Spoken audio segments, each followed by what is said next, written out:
What if I told you that real lasting change doesn't come from some massive, life-altering decision? Not from a sudden burst of motivation or some big breakthrough moment. Well, today, we're going to talk about how the smallest, quietest actions you take are actually the ones that redefine your entire future.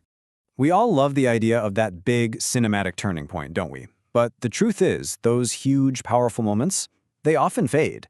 The real transformation, the stuff that actually sticks, happens in the tiny decisions you make day after day, especially when no one's watching.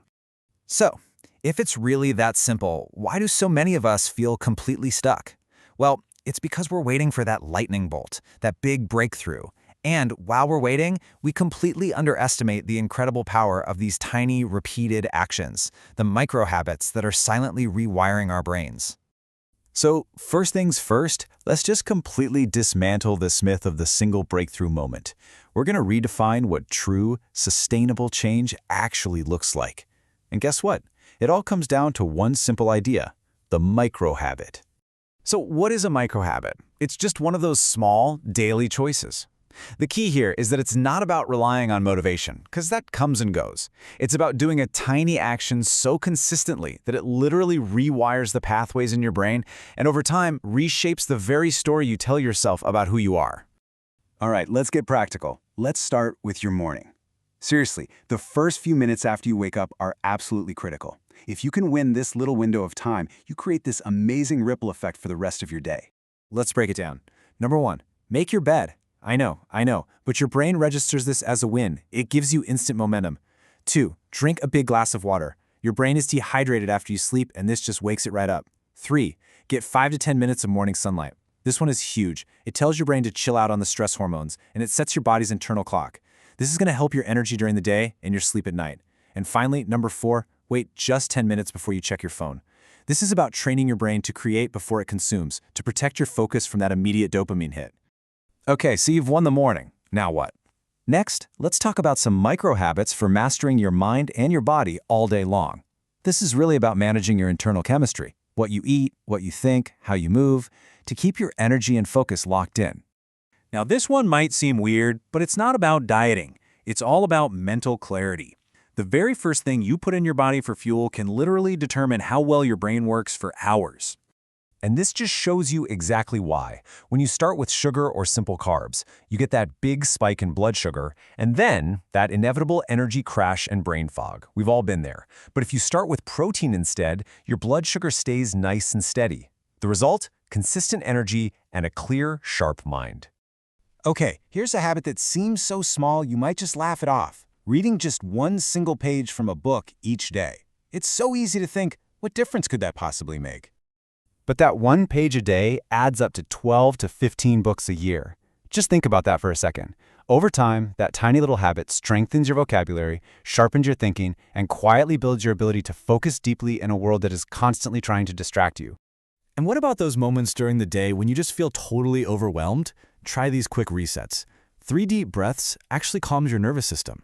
Standing up every hour resets your circulation and your focus. Naming your emotion, literally saying out loud, "I feel frustrated," calms the emotional part of your brain. And a quick stretch releases all that physical tension your body is holding on to. This is a big one.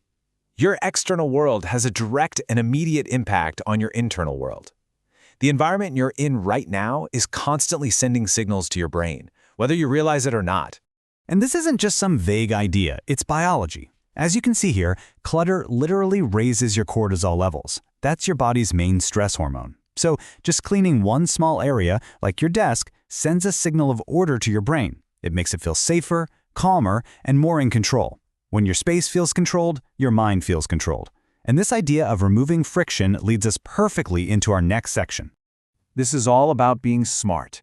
It's about designing systems that remove friction from your life and protect your most valuable resource, your mental energy. Ever get to the end of the day and feel so fried you can't even decide what to have for dinner? That's decision fatigue, and it is absolutely real. Our brains have a limited amount of energy for making good choices. The more little decisions we make, the more that energy just drains away. And when your brain is tired, your decisions get worse. Period. So you build systems to save that energy. Laying out your clothes the night before, that's one less decision. Setting just one main goal for the day, not a giant to-do list, just one priority, gives you so much clarity. And maybe most importantly, you have to keep the small promises you make to yourself. This builds the identity of someone who follows through, and it makes discipline feel natural, not forced. Now, we have arrived at the final habit. And honestly, this is the one that most people skip, and it's often the exact reason they fail. This is the one habit that supports all the others. Because think about it, self-trust, discipline, momentum, they're not built when things are easy. They are forged in those small moments of resistance. So, what is this habit? Every single day, do one thing that feels just a little bit uncomfortable. Now, I'm not talking about something that's going to burn you out. I just mean something that has a little bit of resistance to it. Send that email you've been putting off. Start that task you've been dreading. Have that conversation you've been avoiding.